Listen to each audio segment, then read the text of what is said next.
watara wektu leren sithik ya, Gong. Heeh. Wong iki gareng ya tekan goro-goro. Mas. Ya engko rak ya rene wonge. Ha iya. Ha nyandi to? Agi pupuran kae. Apa ngambung bojone atik pupure luntur?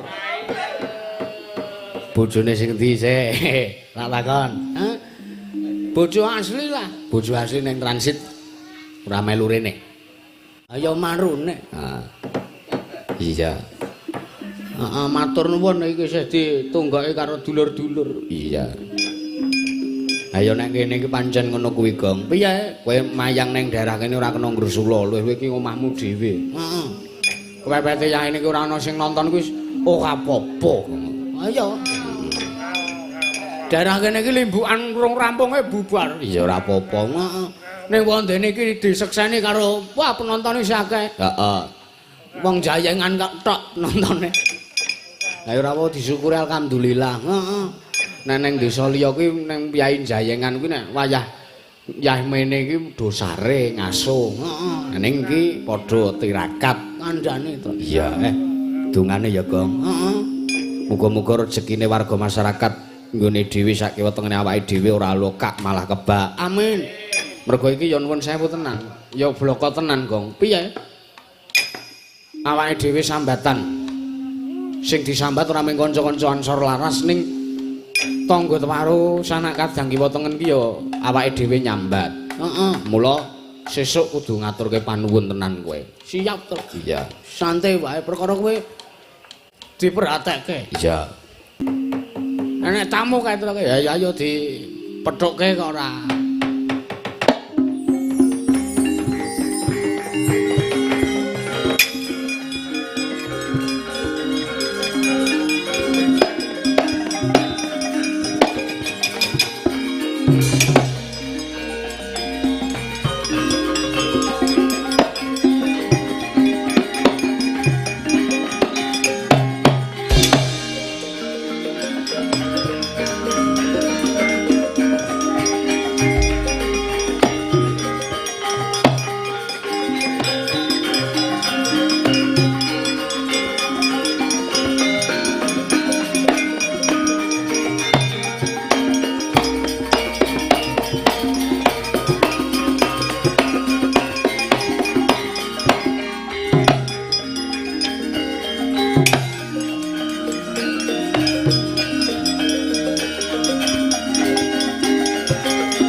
Ampun ngaten.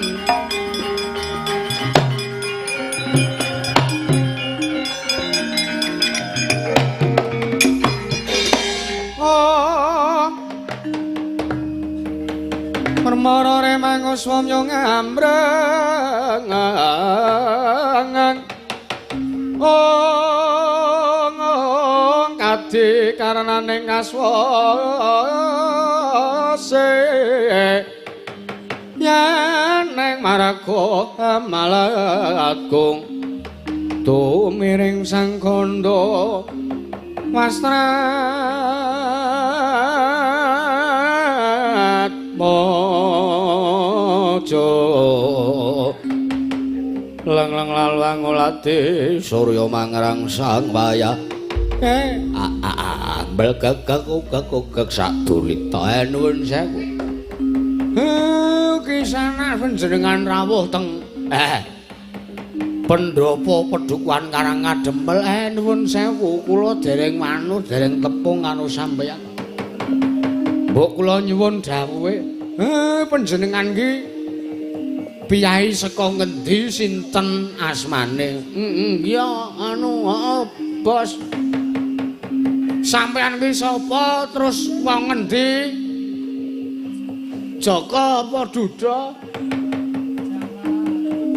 Nuwun mangapunten Ki Lurah.